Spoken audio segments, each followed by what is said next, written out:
Dragon Age The Veilguard is the latest major disaster of modern gaming. For the last decade, BioWare has been slowly decaying as a studio. Once heralded as one of the greatest RPG developers of all time, they've done nothing but produce flop after flop after flop.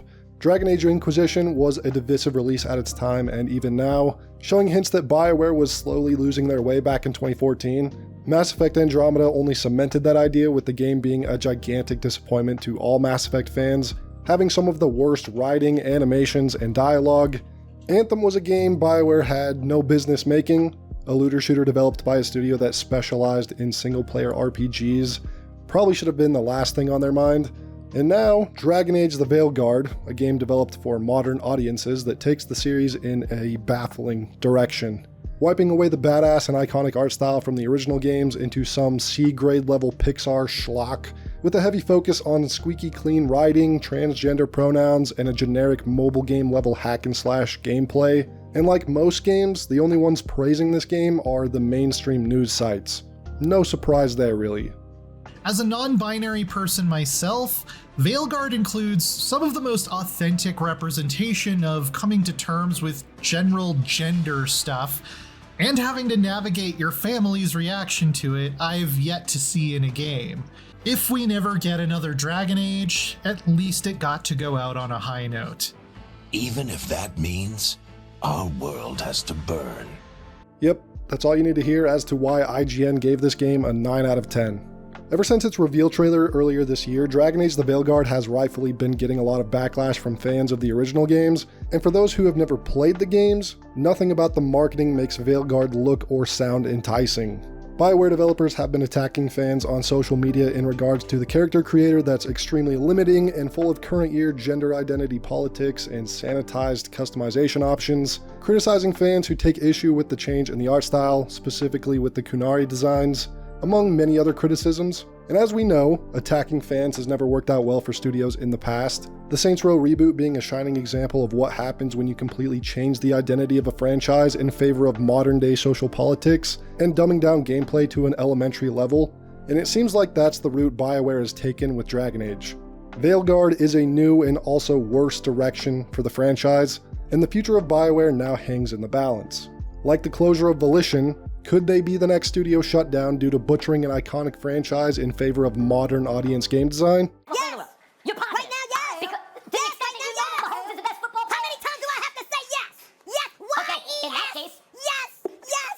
Yes! Okay, in that case, all I can tell. There's been a lot of conversation surrounding the early review process for Dragon Age The Veilguard, in which it appears that EA and Bioware have been extremely selective with who gets an early review copy and who doesn't.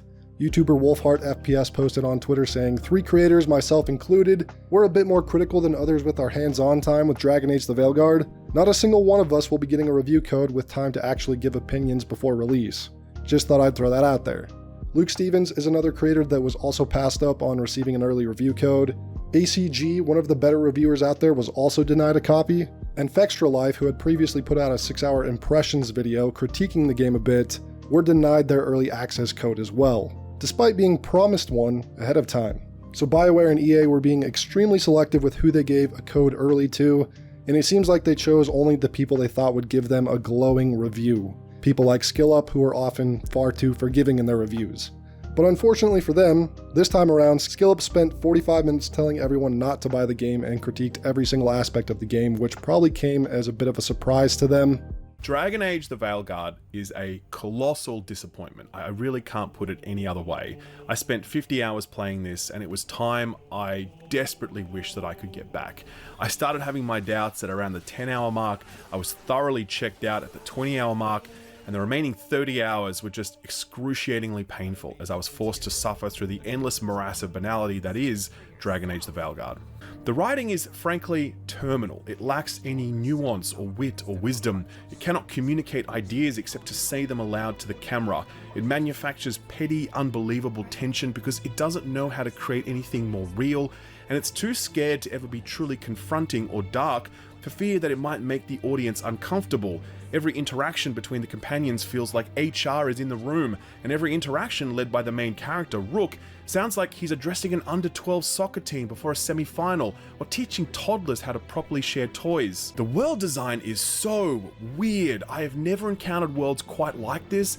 They feel more like Overwatch maps than actual explorable spaces, and they're littered with puzzles so mind-numbingly stupid that I wonder how little BioWare must think of our ability to solve puzzles. The combat is like, man, shallow is too kind a word. The lack of enemy variety, the sponginess of those enemies, how limited your control over party members is, it all makes combat so utterly mindless and so breathtakingly repetitive. Right now the game is sitting at an 84 on Metacritic, but once more time has passed and more reviewers get their hands on the game and publish their reviews, I can see this score getting lower and lower.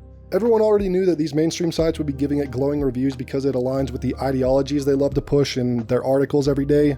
So once we start seeing real people's scores, it's definitely going to drop a bit. And I'm sure that there will be a stark contrast between the user score and the critic score, like is the case with many modern games like Saints Row and Starfield, for example. Like I've said in many of my previous videos, modern day BioWare isn't the same BioWare that brought us the original Dragon Age games, Mass Effect, KOTOR, or Baldur's Gate 1 and 2.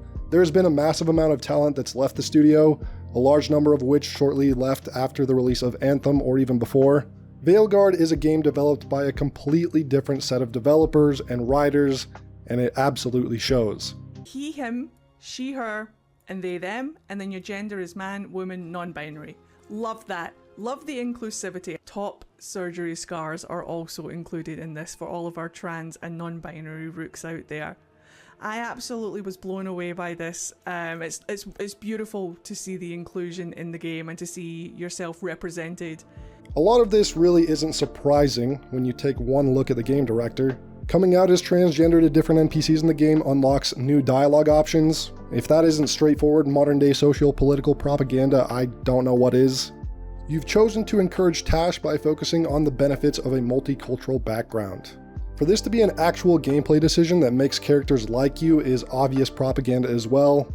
Non-binary, I just said, and I'm going to use they instead of she from now on. In a dark fantasy video game about good versus evil with stuff like this just injected all over the game is, again, nothing more than propaganda being shoved down your throat.